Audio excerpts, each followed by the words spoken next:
Bismillahirrahmanirrahim. Alhamdulillahi rabbil alamin. Wassalatu wassalamu ala al-mab'uthi rahmatan lil alamin. Nabiyyina wa habibina wa qudwatina Muhammad ibn Abdillah wa ala alihi wa sahbihi wa man sar ala nahjihi wa ihtada bihadihi wa istanna bisunnati ila yaumiddin. Amma ba'du. Muslimin dan muslimat para jemaah sekalian, Assalamualaikum warahmatullahi wabarakatuh. Alhamdulillah, syukur kita kepada Allah Azza wa Jalla kerana pada pagi ini kita sudah berada di 27. Ingat 27 Ramadan dah kita ni. Maknanya ahli-ahli ibadat semalam, malam 27 ni malam dia semangat sungguh lah. Orang panggil semangat sungguh beribadat kepada Allah Azza wa Jalla untuk mencari Lailatul Qadar, mencari Lailatul Qadar. Jadi kita alhamdulillah kita juga bersemangat setakat mana yang kita mampu, setakat mana kita mampu kita gerak kita buat. Kalau kita tak mampu nak buat lagu mana dah. Tapi jangan setakat mampu tapi buat tak mampu. Itu berat sikitlah dia. Dia panggil mampu buat tak mampu. Orang sehat nak jadi orang OKU. Sehat bak apa? Bak makan sehat. Bak ibadat OKU selalu. Benar kita ni. Jadi hari ni 27 Ramadan 1443 bersamaan dengan 29 hari bulan 4 2022. Kita nampak sangat-sangat para jemaah sekalian, orang-orang ahli ibadat mengejar mencari Lailatul Qadar. Cuba bagi anaknya, anak tak suka ramalan-ramalan, kita tak suka. Sebab bila kita buat ramalan, jangka malam ni, orang jadi lemah. Semalam dah Lailatul Qadar, malam ni tak payah pergi masjid dah. Sebab boleh dah Lailatul Qadar semalam. Jadi kita kata tak usah duduk ramalan. Nabi SAW sebut kepada kita, taharrau Lailatul Qadri fil ashril awakhir min Ramadan. Mencarilah Lailatul Qadar tu 10 terakhir Ramadan. Cari Lailatul Qadar 10 hari terakhir Ramadan. Jadi kita kejarlah di sini selagi peluang masih ada. Selagi peluang masih ada. Jadi keluar bila peluang habis, dua benda ya peluang kita tamat. Yang pertama, kita hidup tapi sakit.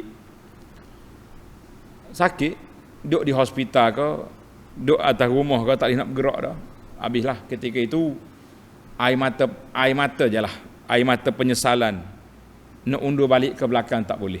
Waktu sihat, waktu boleh pergi masjid tak pergi. Waktu boleh tadarus tak mari.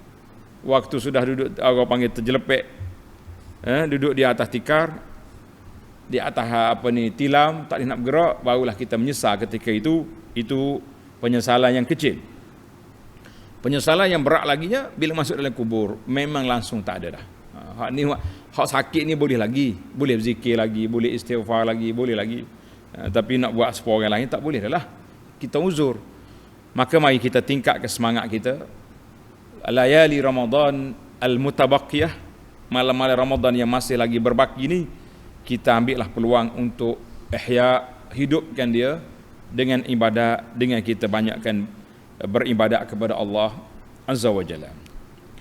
Baik para jemaah sekalian, kita pergi ke tafsir kita surah Asy-Syura.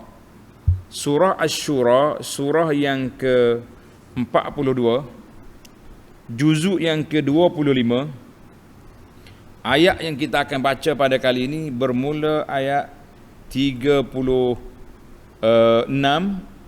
sehingga ayat 43. 36 hingga 43. Dia punya chapter ataupun susunan dia macam tu. 36 hingga 43.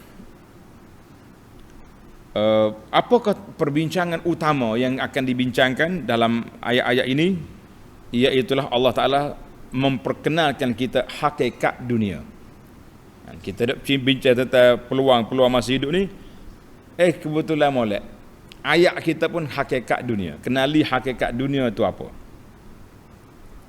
Yang kedua, sifat orang mukmin. Dalam ayat yang kita akan baca ini ada 7 ataupun 6 sifat orang mukmin, orang-orang yang nak kepada Allah Azza wa Jalla. iaitulah mereka akan menjauhi dosa, mungkar dan maksiat. Kemudian di antara perbincangan lagi iaitulah kelebihan al-afu, memaafkan kesalahan orang. Sebagaimana kita mengharapkan Allah maafkan kesalahan kita, kita juga diminta memaafkan kesalahan orang. Allahu Akbar. Jadi para jemaah sekalian, mari kita baca beberapa ayat, kemudian kita pergi kepada huraiannya insya-Allah. Bagi jemaah yang ada tafsir pimpinan Ar-Rahman, muka surat 1062. Ini Jawi punya 1062. A'udzu billahis samii'il 'aliim minasy syaithaanir rajiim. فما أوتيتم من شيء فمتاع الحياة الدنيا وما عند الله خير وأبقى للذين آمنوا وعلى ربهم يتوكلون والذين يجتنبون كبائر الإثم والفواحش وإذا ما غضبوا هم يغفرون والذين استجابوا لربهم وأقاموا الصلاة وأمرهم شورى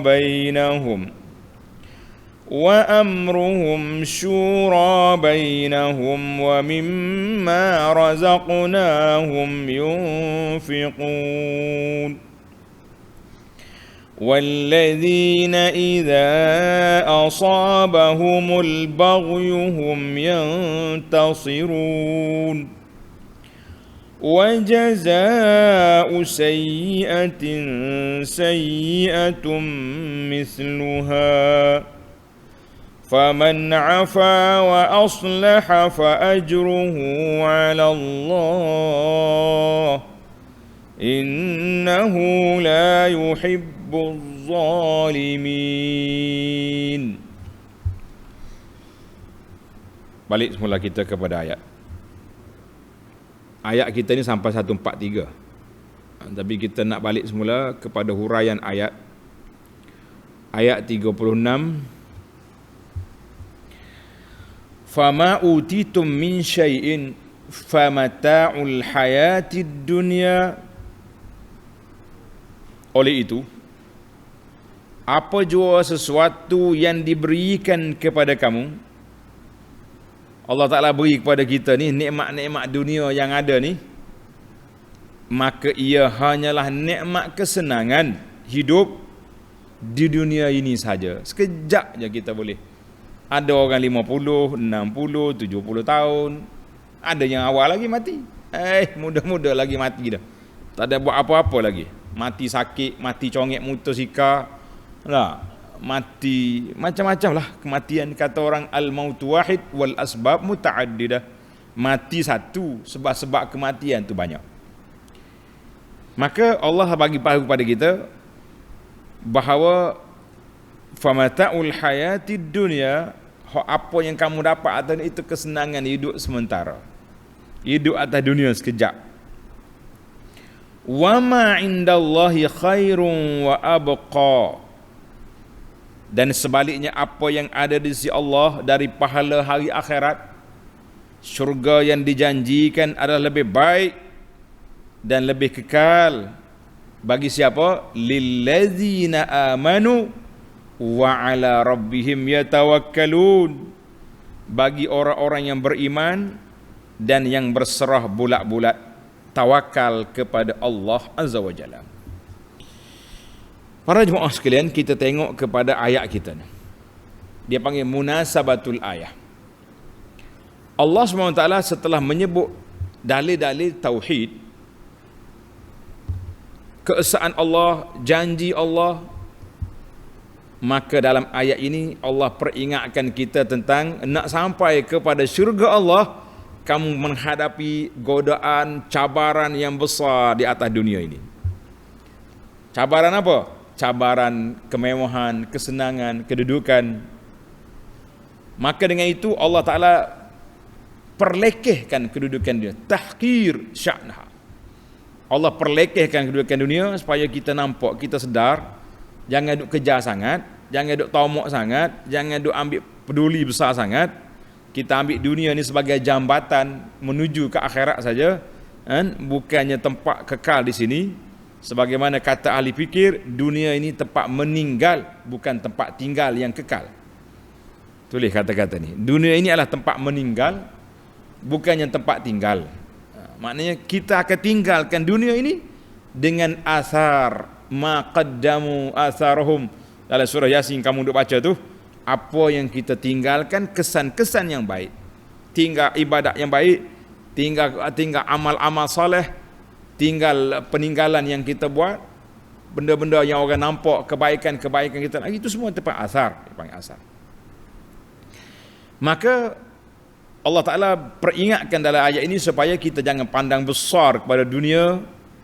Sebab apa orang gila ke dunia? Sama ada bisa babir riyasah, kerana nak jadi ketua, wa talabil jah, kerana nak ambil pangkat. Jadi ataupun apa saja. Tapi apabila kita perkecilkan kedudukan dunia itu di mata kita, maka kita menjadikan dunia itu sebagai tunggangan ataupun jambatan ke akhirat.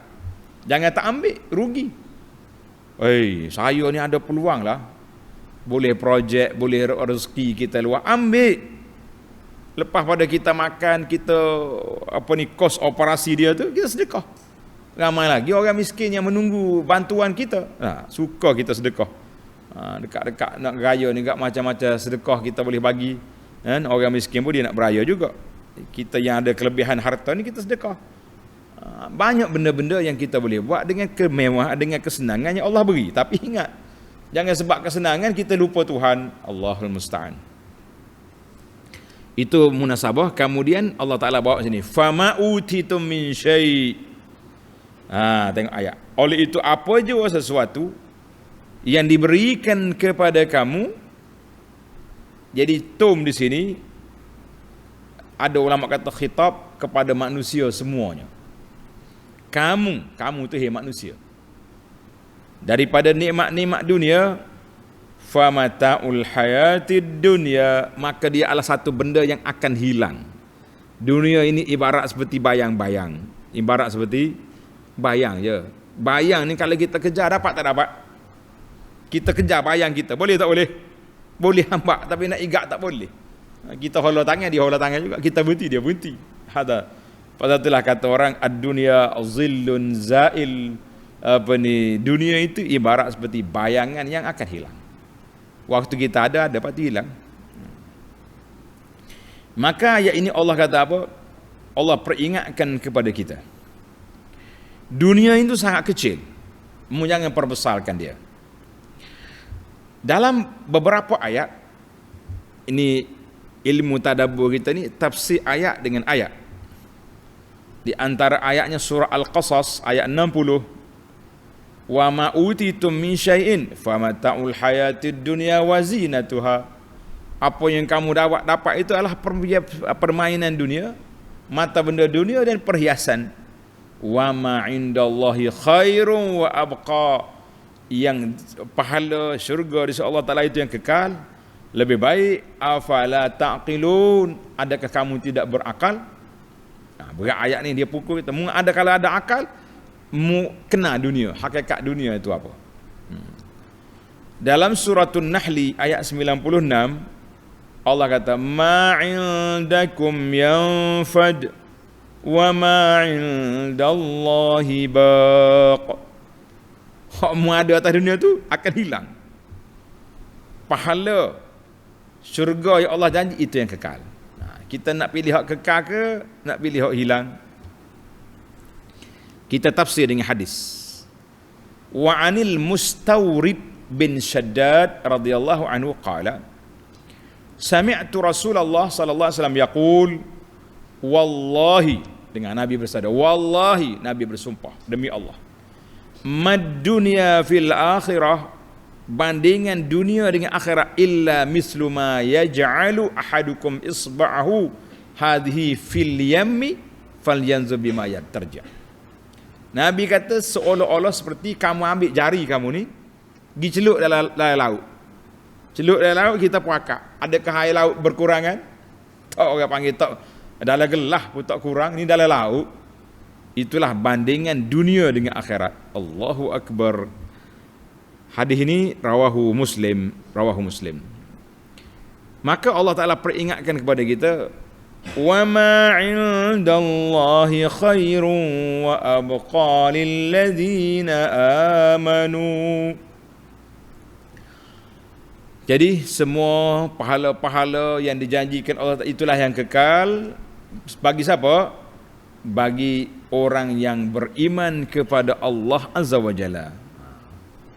Jadi kalau kita beriman, amalan yang kita buat atas dunia ni semuanya kekal, akan bersama dengan kita di akhirat esok. Ni ada ahli motivasi. Ahli motivasi dia ajar kita, dia kata apa? Kita ni kalau kita sayang ke dunia, kita ni dua ya, sama ada kita tinggalkan dunia atau dunia tinggal kita, dua ya. Apa nak dunia tinggal kita? Hilang hak kita, harta kita, dunia tinggal kita. Atau kita meninggalkan dunia, kita mati, dunia boleh ke orang lain. Rumah nama saya, dak dah. Anak-anak akan bawa geran gitu kan nama dah. Bagi notis pusaka dah. Nak kata apa dah? Dunia sudah jadi hak orang. Hak kitanya, hak kita buat bekalan, hak kita masuk dalam kubur, itu je hak kita. Karena itulah ahli motivasi kata apa? Kain kafan tak ada poket. Sedap juga dia. Kain kafan tak ada poket, tak boleh nak bagi duit. Habis kita kena online semua. Zaman sekarang ni semua online. Nak bayar yuran online. Nak bayar tu online. Tak boleh bayar cash. Supaya juga kita nak masuk dalam kubur, tak boleh bawa cash, duit, tapi kita kena online, mana kena hantar dulu pergi. Allahu Akbar. Jadi dunia makin nak kiamat, makin dekat kita untuk memahami alam barzakh, alam akhirat. Ya ilaha illallah. Baik, sifat yang kedua tadi, orang ni siapa? Wa ala rabbihim yatawakkalun. Dan adalah sifat mereka, dan orang yang berserah diri bulat-bulat kepada Allah, yakni bertawakal kepada Allah dengan sepenuh-penuhnya. Wa ya'tamiduna ala rabbihim wahdah, kita bertawakal kepada Allah Ta'ala yang esa. Wa yufawwiduna ilaihi jami'a umurihim, dan kita serahkan segala urusan kita itu kepada Allah.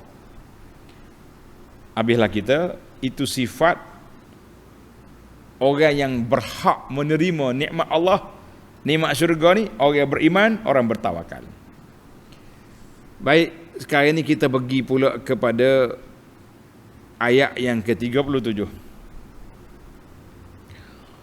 وَالَّذِينَ يَجْتَنِبُونَ كَبَائِرَ الْإِثْمِ وَالْفَوَاحِشِ وَإِذَا مَا غَضِبُوا هُمْ يَغْفِرُونَ. Dan juga lebih baik dan lebih kekal bagi orang-orang yang menjauhi dosa-dosa besar serta perbuatan-perbuatan yang keji. Ini sifat orang mukmin. Dan apabila mereka marah disebabkan perbuatan yang tidak patut terhadap mereka, mereka memaafkannya. Tulis munasabatul ayat. Tadi ayat 36, Allah nyatakan kepada kita orang yang layak ke syurga dua sifat. Yang pertama beriman, yang kedua tawakal. Kata di ulama tadabbur, al-iman wa tawakkul amran batina. Beriman dan tawakal itu isu benda batin, benda tak nampak. Kita tak nak ukur iman orang tu, tawakal orang tu, tak nak ukur. Bila kita tengok dia diuji, baru kita nampak, oh dia ni mantap iman dia, kuat sungguh. Kita ni nak tahu tawakal kita, hak duk mengaji kitab tasawuf lah, kitab hadis, kitab tafsir. Kadang-kadang tawakal kita dengan tawakal pencari madu, kuat dia pada kita. Kita ada seorang anak, boy kita ni, cari madu. Ukah pokok naik madu. Kata mu pakai alat tau. Kayak orang hot model ni, pakai alat ni. Supaya madu tak lebah tak dia dah dengan kai cawak kai ukah naik. Habis macam mana punya bacaan bismillah. Tu ya baca. Tapi kita kena tawakal kepada Allah Azza wa Jalla. Kata kita ni nyo ceramah bak tawakal ke pencari madu lebah ya, padanya dia. Kata apa dia? Hebat. Ada di dalam video kita live dengan dia dengan pencari madu. Seronok. Kita kata masya Allah, kita duk ngaji teori, kita tak tasawuf, tawakal, puak-puak ni lebih tinggi tawakal lagi. Kata. Jadi oleh kerana tawakal dan iman itu benda amrun batini yang dalam hati yang kita tak nampak, maka sekarang ni Allah Ta'ala bawa kepada kita beberapa dalil yang jelas, yang zahir, nak tengok betul ke tidak kamu ni beriman dan tawakal. Dalam bahasa tasawuf dia panggil at-takhliyah, kosongkan jiwa kita, hati kita daripada penyakit-penyakit jiwa. Dan at-tahliyah, kita hiasi hati kita dengan segala sifat-sifat fadail, sifat-sifat kelebihan. Jadi makana itu, maka dalam bahasa ilmu qawaid fiqhiyah dia kata darul mafasid muqaddam alal jalbil masalih. Menolak yang buruk lebih utama daripada bawa yang baru. Jadi sebab satulah dalam ilmu bersih jiwa, tazkiyatun nafs ini, kita kena takhliyah, kosongkan hati daripada sifat yang buruk, kemudian tahliyah, baru kita hiaskan hati dengan sifat yang baik. Mari kita belajar. Maka di sini Allah Ta'ala nyatakan sifat-sifat yang buruk yang mesti kita jauhi. Ada beberapa sifat yang buruk, kemudian kita pergi pada sifat yang baik. Tulis nombor 1 yang pertama, وَالَّذِينَ يَجْتَنِبُونَ كَبَائِرَ الْإِثْمِ وَالْفَوَاحِشِ. Dan juga lebih baik dan lebih kekal bagi orang-orang yang menjauhi dosa-dosa besar serta perbuatan yang keji. Jadi apa bezanya dosa besar, perbuatan yang keji? Apa beza? Jadi kata di para ulama, biasanya kalau kata fahisyah ni dosa-dosa yang besar yang dilibat dengan orang, kepribadian, seperti bunuh orang, zina, liwat, itu dia panggil fawahish. Fahisyah maknanya benda yang terlibat dengan peribadi. Adapun dosa besar lain, riba, rasuah, berapa benda itu dia panggil dosa besar. Mana dosa-dosa lain lah, dosa-dosa lain, dosa-dosa zina, dosa liwat ni, itu dia panggil fawahish. Dalam ayat ini Allah kata, di antara sifat yang buruk yang mesti kamu jauhi, nak jadi orang beriman dengan tawakal tadi siapa? Jauhi dosa besar dengan segala jenis-jenisnya. Berapa jenis dosa besar ada? Tanda ni pelajar. Al-Imam Az-Zahabi, Al-Imam Az-Zahabi rahimahullahu taala, senarai dalam kitab dia 76 dosa besar. Dalam kitab dia Al-Kabair, nama kitab dia Al-Kabair, kitab dosa besar. 76 sifat.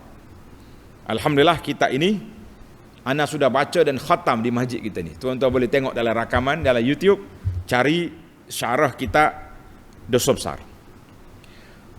Al-Imam Ibn Hajar Al-Haytami dalam kitab dia Az-Zawajir an Iqtirafil Kabair, larangan keras daripada melakukan dosa besar, dia telah menyenaraikan lebih 300 dosa besar. Allah, tak tahu nak kata kita main dengan 300 ni kak, kalau tak tersepak pun teratuk dahi, kata orang dah, terhantuk kepala kita, lari kau ni lepas tak lepas. Jadi kena usaha jauhkan diri daripada dosa-dosa besar. Itu satu. Sifat yang kedua, sifat orang yang baik tadi.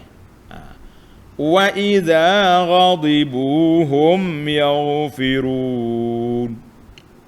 Letak nombor 2. Dan apabila mereka marah, disebabkan perbuatan yang tidak patut terhadap mereka, mana orang buat tak baik kita, mereka memaafkannya.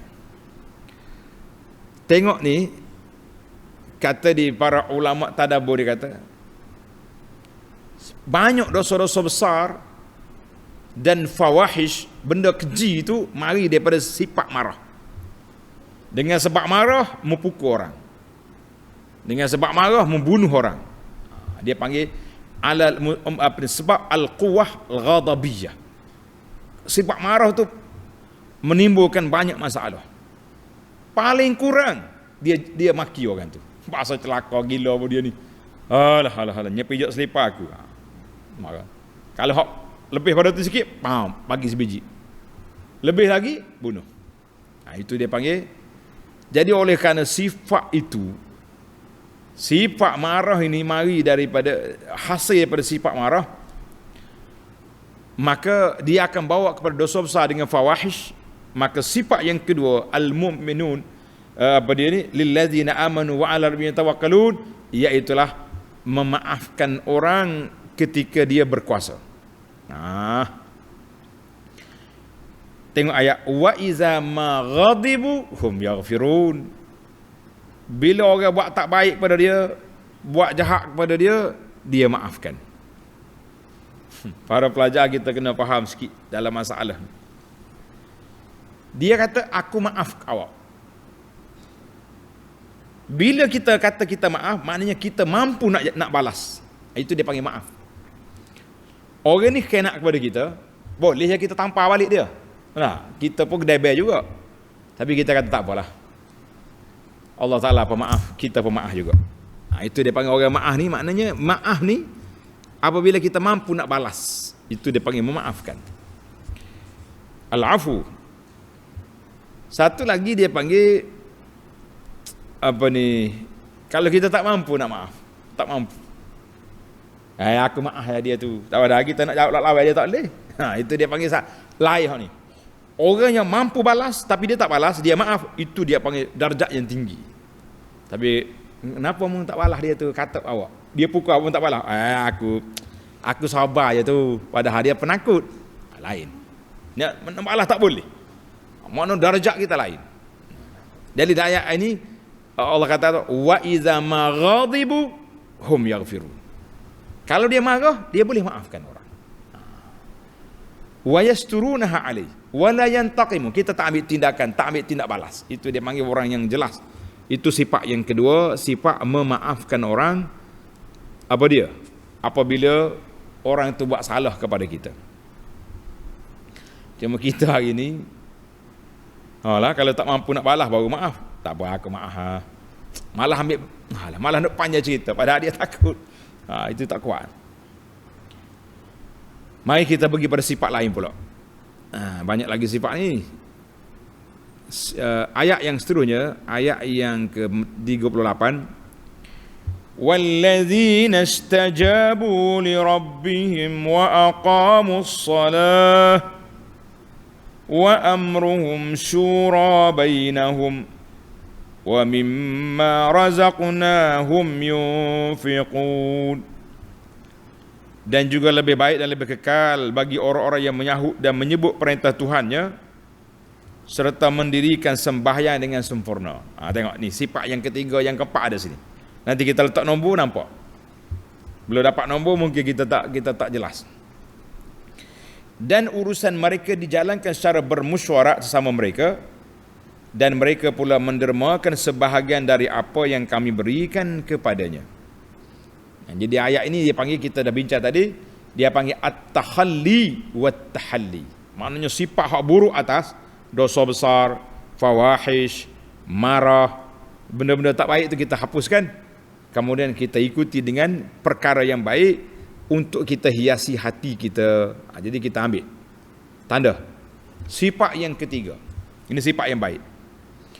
Wallazina istajabu li rabbihim. Letak nombor 3.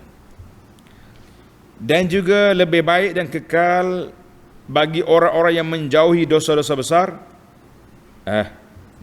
Dan juga lebih baik dan kekal bagi orang yang menyahut dan menyambut perintah Tuhannya. Istajabu. Jadi dia menyahut seruan Allah Azza wa Jalla. Dia taat kepada Allah. Allah suruh buat benda baik, kita buat.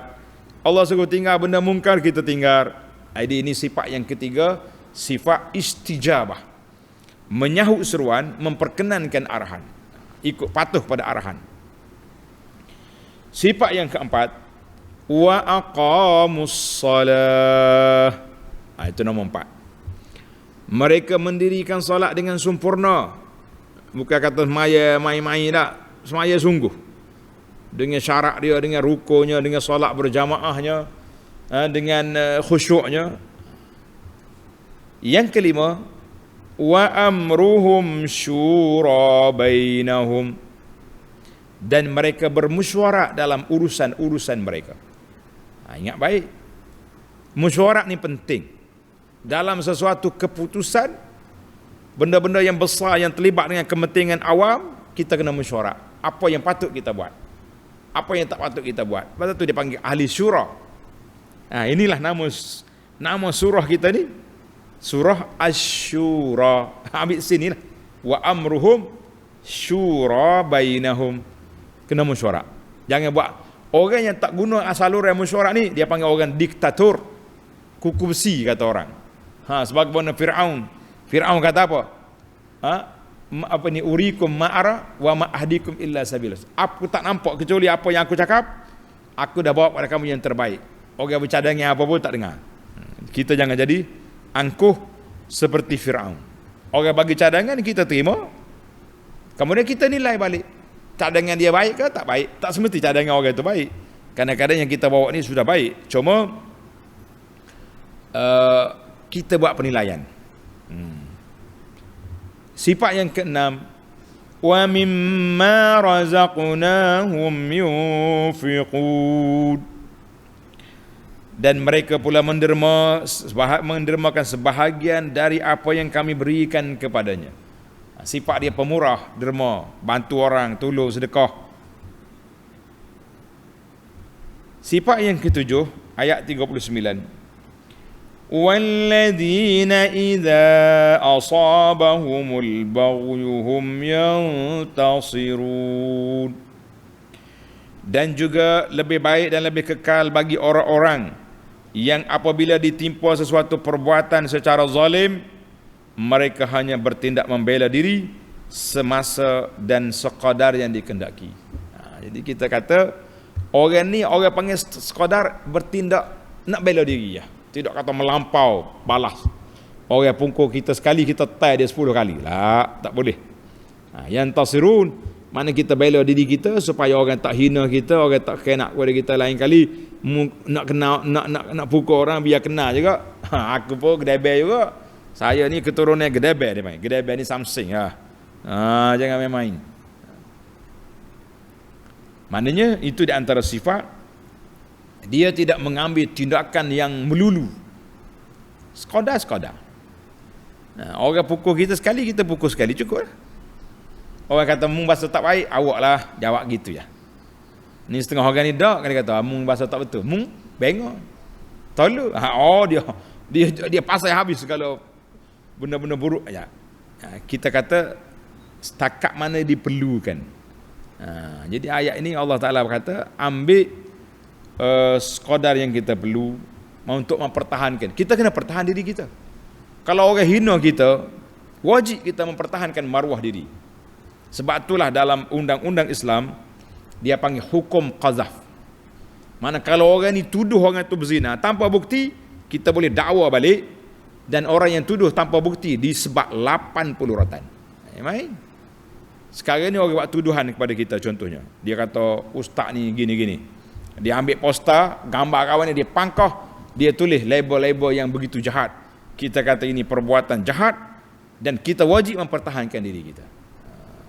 Kenapa tak boleh nak? Jangan biar gitu ya. Kalau dia orang pijak kepala kita senang-senang sewenang-wenangnya, mana boleh. Baiklah. Kita berpindah kepada ayat 40. Wa jazaa'u sayyi'atin sayyi'atum mithluha. Dan jika kamu hendak membalas, maka balas sesuatu kejahatan ialah kejahatan yang bersamaan dengannya. Manakala kita nak balas sama, balas setakat cukup ya. Orang tumbuk kita sekali, kita tumbuk sekali. Bas. Jangan lebih, jangan. Dia kata, "Mu tak betul." "Awak ya." Jawab gitu cukup. Ada. Jangan lebih-lebih. Ai bila ziyadah, jangan lebih. Jaza usain saya tu.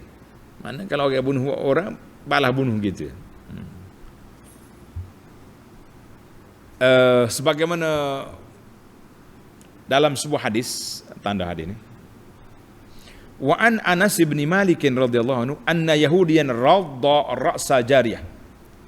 Orang Yahudi dia ketuk kepala seorang budak perempuan hak Islam ni, jariyah dipanggil jariyah, budak.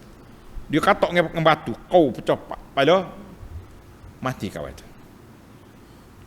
Tapi sebelum mati tu orang sempat tanya dia, siapa dia pukul awak? Bila orang kata orang ni sebut nama Yahudi, fa'au ma'at, dia faham, dia tu pukul aku.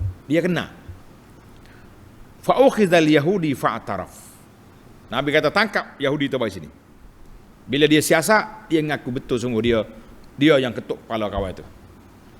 Fa'amara bihin Nabi sallallahu alaihi wasallam farudda ra'su baina hajarain. Nabi kata bawa dia ni, ambil batu, ketuk kepala dia. Gitu. Maknanya dia panggil qisas. Qisas ni kita nak bunuh orang seperti yang dia buat. Tapi sekarang ni payah, senangnya pancung kepala jelah. Baiklah. Faman afa wa aslaha fa ajruhu 'ala Allah. Dalam pada itu sesiapa yang memaafkan kejahatan orang dan berbuat baik kepadanya, maka pahalanya tetap dijamin oleh Allah dengan diberi balasan yang sebaik-baiknya. Tengok ayat ni menggalakkan kita, orang buat jahat kita maaf. Tapi masalah peribadi, masalah tuduhan jahat, kita kena pertahan diri. Tak boleh biarlah kita kena membela diri kita daripada kejahatan orang. Maka kata di para ulama, wa faman afa wa aslaha, siapa dia memaafkan orang dan dia perbaikkan hubungan di antara dia dengan orang tu, lagi baik. Kata Mawardi, boleh juga aslahal amal, dia betul baliklah channel dia. Dulu orang benci dia sebab dia tak baik, sekarang ni kita jadi orang baik, orang jujur, boleh. Ataupun kita damaikan antara orang yang berkelahi. Faman afa wa aslaha fa ajruhu 'ala Allah, maka pahalanya tetap dijamin oleh Allah dengan diberi balasan yang sebaik-baiknya. Jadi kalau siapa dia nak pahala banyak, kita maaf ke orang.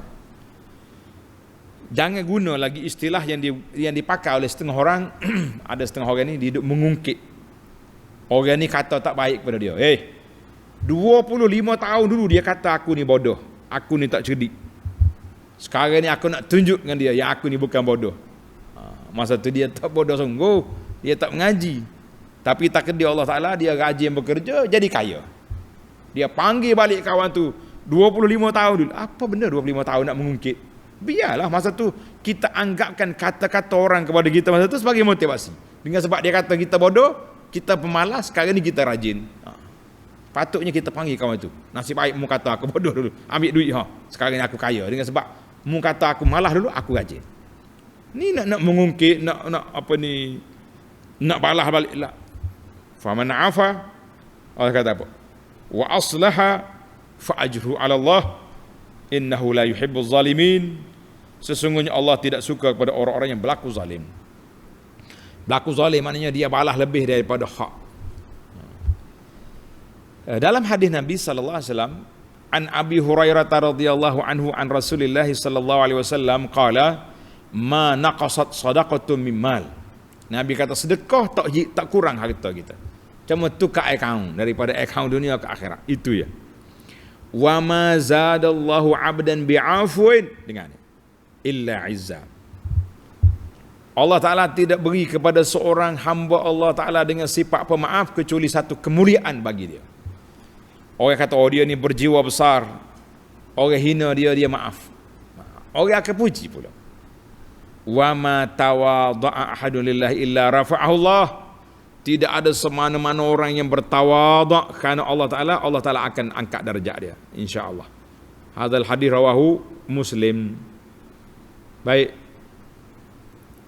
Kita pergi kepada ayat 41. وَلَمَنِ انْتَصَرَ بَعْدَ ظُلْمِهِ فَأُولَئِكَ مَا عَلَيْهِمْ مِنْ سَبِيلٍ. Dan sesungguhnya orang yang bertindak membela diri setelah ia dizalimi. Dia kena kena, dia zalim, dia bela diri. Maka mereka yang demikian keadaannya, tidak ada sebarang jalan hendak menyalahkan mereka. Kenapa kita nak salah dia? Dia bela diri dia. Takkanlah tak boleh cakap nak kita ni. Jadi Allah Ta'ala tak suka kepada orang yang zalim dalam ayat lepas. Ayat ini Allah Ta'ala beri kepada kita membela diri setelah dizalimi. Setelah dizalimi, kita kena bela dia. Setakat tu. Maknanya sekarang ni contohnya, kita report polis, bawa kes ke mahkamah, apa sajalah yang kita boleh. Ayat 42. Innamas sabilu 'alal ladzina yadhlimuna an-nasa wa yabghuna fil ardi bighairil haqq ulaika lahum 'adzabun alim. Sesungguhnya jalan untuk menyalahkan hanyalah terhadap orang-orang yang melakukan kezaliman pada manusia dan bermaharaja lela menceroboh di muka bumi dengan tidak ada alasan yang sebenar. Dia sewenang-wenang kata orang. Dia nak ngenak orang dia kena, dia nak kata orang dia pukul orang, nak ambil hak itu. Yang ni tak boleh. Kita kena lawan dia. Ulaika lahum 'adzabun alim. Mereka itulah orang-orang yang beroleh azab seksa yang tidak terperi sakitnya. Jadi Allah kata, bagi orang yang sekadar membela diri dia, tak salah. Tapi kalau dia melampau, dia buat ambil tindakan yang lebih, maka orang ni Allah pula akan ambil tindakan ke atas dia dengan azab seksa. Sebab apa? Sebab dia telah melampaui batas yang dibenarkan. Macam kita hari ni, dia buat contoh, ulama ni contoh, orang ni potong tangan orang. Dia potong setakat ni. Hai gerai aku, kita potong sampai ke dia potong setakat lengan. Kita pergi potong sampai bahu. Lak, itu dia panggil tidak melampau, tak boleh. Sayyi'atun misluha. Sama ya boleh. Baiklah, sebagai penutup, walaman sabara wa ghafar inna dzalika lamin azmil umur. Dalam pada itu ingatlah, orang yang bersabar dan memaafkan kesalahan orang yang terhadapnya, sesungguhnya yang demikian itu adalah dari perkara yang dikehendaki diambil berat untuk melakukannya. Bukan semua orang boleh. Nak maaf pada orang ni bukan semua orang boleh. Sebab tu Tuhan kata ni, la min azmil umur. Orang yang punya berjiwa besar yang boleh buat benda yang macam ni. Bukan semua orang nak maaf. Allahu Akbar.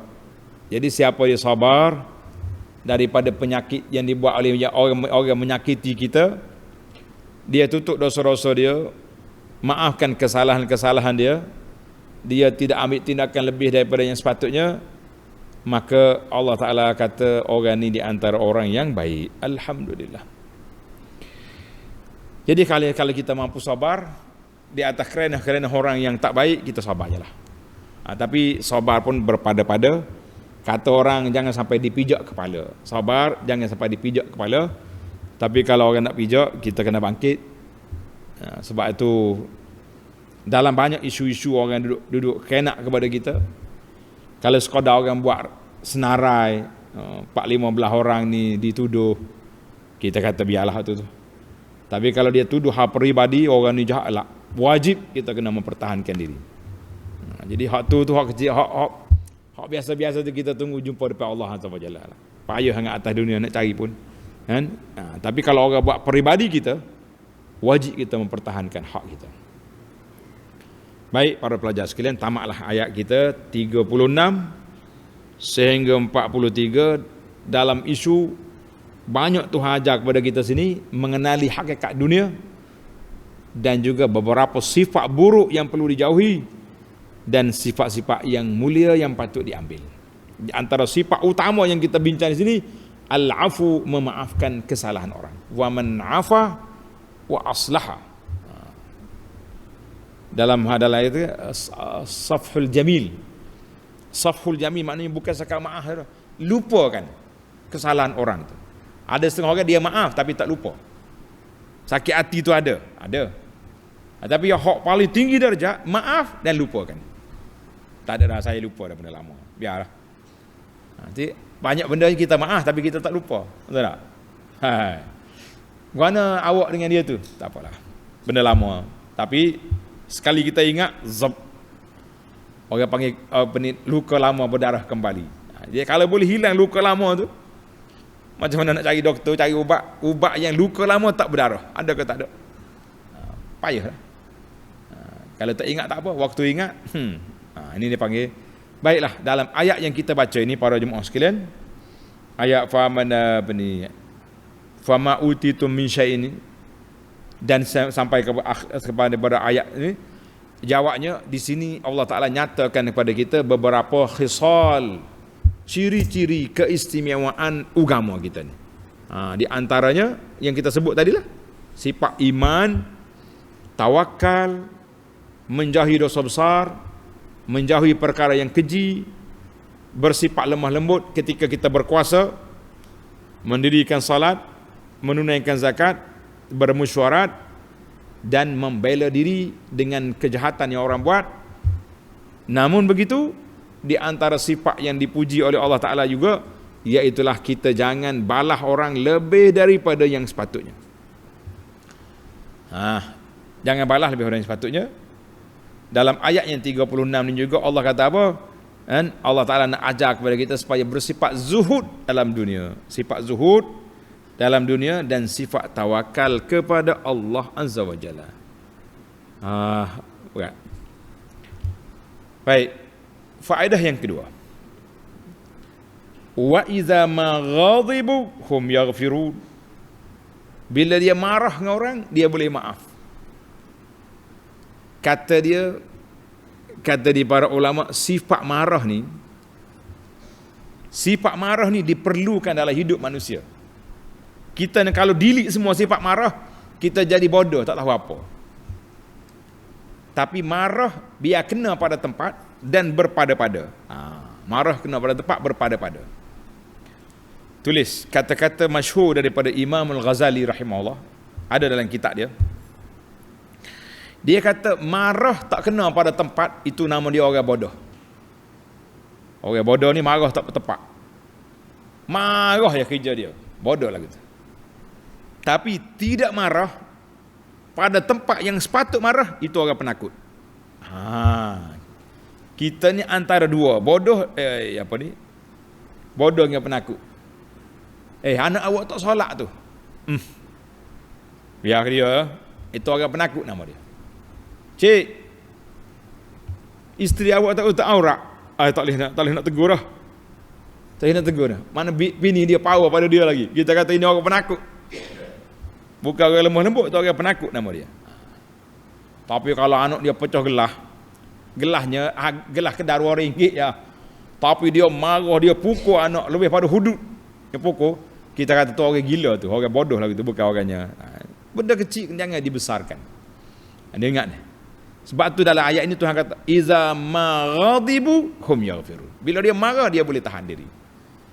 Dan ayat lain dalam surah Ali Imran, tulis surah Ali Imran ayat 134, wal kaziminal ghaiz, orang yang boleh menahan marah, wal afina 'anil nas, boleh maafkan kesalahan orang, wallahu yuhibbul muhsinin, Allah Taala suka kepada orang yang baik. Kita nak dapat hak ni lah payah ni. Cakap senang, nak cakap bukan senang. Baik, faedah yang ketiga. Tulis, faedah yang ketiga. Apa dia faedah yang ketiga? Tulis ni pelajar. Wallazina istajabu li rabbihim. Ayat 38. orang yang menerima seruan Allah Azza wa Jalla. Jadi dia panggil ini dia panggil al-khisal al-hamidah, sifat yang terpuji. Allah Ta'ala panggil kita kepada ummahatil fadail, ibu segala kebaikan. Itu ada 3. Boleh. Yang pertama ilmu, yang kedua iffah ni baik jiwa, yang ketiga syaja'ah, berani. Orang penakut tak masuk ni. Dia berani itu kena ada. Maka fal madhu bil istijabah, Allah Ta'ala puji orang yang menyahut seruan Allah Ta'ala dan mendirikan solat, itu dia panggil ilmu. Kemudian seruan supaya beri nafkah, ini ayat dia ni, wa mimma razaqnahum yunfiqun, itu seruan supaya baik jiwa. Baik jiwa ni, kita tak tamak, kita tidak bakhil, itu baik jiwa. Iffah, dia panggil baik nafsu. Wa bil intisar, panggilan supaya membela diri, ini seruan kepada asy-syaja'ah. Jadi asas kepada fadilah manusia ni 3, ilmu, tulis mula, al-ilmu, al-iffah, asy-syaja'ah. Kita kena ada belakang. Kalau tidak, nak cakap benda betul, nak cakap benda benar, tak berani. Sebab apa? Takut orang marah. Lah, kita para pendakwah kena ada syaja'ah, kena ada keberanian. Tapi jangan melulu. Berani tak tepat pun susah juga. Jadi macam apa ni, kata Imam Ghazali tadi lah, marah tak bertepat, tak marah tak kena pada tepat pun salah. Baik, kita pergi pada yang keempat. Wa amruhum syura bainahum, Allah Ta'ala perintahkan kita supaya sentiasa bermesyuarat. Mesyuarat itu adalah satu jalan yang diajar oleh Nabi, oleh Allah Azza wa Jalla kepada kita, dan juga diajar oleh Nabi sallallahu alaihi wasallam. Nabi kita bermesyuarat. Nabi tu ada wahyu. Boleh ya tak mesyuarat? Cakap, kalau orang bantah, Allah Ta'ala suruh, boleh. Macam kita hari ni lah, setengah orang dia mengaku dia jumpa Nabi lah, macam-macam. Tak boleh bantah aku punya amalan ni, sebab aku jumpa Nabi. Nabi endorse lah. Apa-apa kita buat, kita kena bermesyuarat. Diriwayatkan daripada Al-Hasanu radhiyallahu anhu, Hasan bin Ali, ma tashawara qaumun qattu illa hudul arsyad, hudu li arsyadi umurihim. Tidaklah mana-mana orang betul-betul ikhlas bermesyuarat kecuali dia akan dapat jalan petunjuk yang baik. Asar ini dikeluarkan oleh Ibnu Abi Syaibah dalam musannaf dia. Nabi SAW sendiri telah mengajar kepada kita secara amali. Baginda SAW sentiasa bermesyuarat dengan sahabat. Tengok nak perang Badar, Nabi mesyuarat, asyiru ayuhan nas, bagi tahu, bagi pandangan. Kita nak pergi perang ni, kita keluar bukan nak perang, tapi sekarang jadi peperangan, bagi pandangan. Lepas perang Badar, mesyuarat lagi. Jadi kita kata itulah, kita ni jangan diktator, sentiasa bermesyuarat. Dan yang terakhir, iaitu walladzina iza asabahumul baghyu yantasirun. Jadi bila orang ni, bila dia marah, orang buat tak baik kepada kita, yantasirun. Mana ayat kita? Walladzina iza, ayat 39. Dan juga lebih baik dan lebih kekal bagi orang yang apabila ditimpa suatu perbuatan secara zalim, mereka bertindak membela diri. Jadi ayat ini Allah Ta'ala ajar kepada kita bahawa kita orang Islam ni mesti ada izzatun nafsi, ada kehormatan diri, kemuliaan diri, kena ada. Jangan kata orang main kita, kita pakai senyap, bodoh, tak boleh. Tapi kita ingat, jangan melampau dalam membela diri. Tapi kita lebih kepada membela kebenaran. Lebih pada membela apa? Membela kebenaran. Jangan bela diri. Sebab tu, cuba kita tengok dalam hidup Nabi SAW. Nabi, orang kata dia gila. Lagi ahli sihir, lagi penyair. Penyair lah, syair, sahir, majnun, apa lagi? Nabi tak jawab. Nabi tak kata, gila. Tak. Senyap. Orang tuduh-tuduh tak ada. Tapi bila orang mari sebut tentang agama, contohnya waktu dia berlawan dengan Abu Sufyan di Uhud, Abu Sufyan naik atas bukit Uhud, dia kata, Ali Hubal, berhala paling tinggi hari ni. Nabi kata, la. Jawab, Allahu a'la wa ajal, Allah Ta'ala yang paling. Maknanya Nabi kalau orang bab peribadi dia orang kata dia boleh maaf. Tapi dalam bab agama, bab prinsip tidak ada maaf. Maknanya kalau orang kata kita awak ni tak baik, kita boleh diam. Tapi kalau orang langgar perintah Allah, dia kata hina sunnah Nabi SAW, hina agama, wajib kita bangkit. Kalau tidak, fabatnul ardi khairum min zahriha, baik awak duduk dalam perut bumi daripada duduk atas muka bumi. Bila Islam dipinjak, dihina oleh orang, kita duduk tak jawab, kata orang fabatnul ardi khairum min zahriha, masuk dalam perut bumi lebih baik daripada duduk atas bumi. Buat apa? Tak boleh nak bela Islam. Kita kita ni kalau bab Islam boleh senyap. Tapi kalau orang kata ke dia, ini menghina keturunan saya, saya akan pertahankan diri. Ada sebuah makalah yang saya terjemahkan. Tajuk dia Akhlaqul Kibar. Akhlak orang berjiwa besar. Tuan-tuan tengok di blog saya abuanasmanani.com tu ada situ. Tajuk dia Akhlaqul Kibar. Akhlak orang berjiwa besar, bagaimana dia orang ni boleh maafkan orang, boleh. Kita kena belajar daripada Nabi sallallahu para sahabat, ulama-ulama yang besar memaafkan kesalahan orang. Tapi ingat, dalam agama tidak ada toleransi. Mesti mempertahankan prinsip, mempertahankan hak. Jangan benarkan orang sewenang-wenang buat kepada kita benda-benda yang tidak baik. Tamatlah 5 faedah.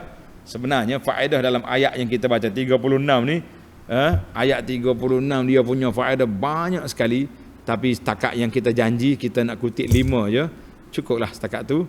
Wallahu alam, insya-Allah kita akan sambung lagi perbincangan kita dalam siri yang akan datang, ayat 44. Subhanakallahumma wa bihamdika asyhadu an la ilaha illa anta astaghfiruka wa atubu ilaik. Wa sallallahu ala nabiyyina Muhammad wa ala alihi wa sahbihi ajma'in walhamdulillahi rabbil alamin.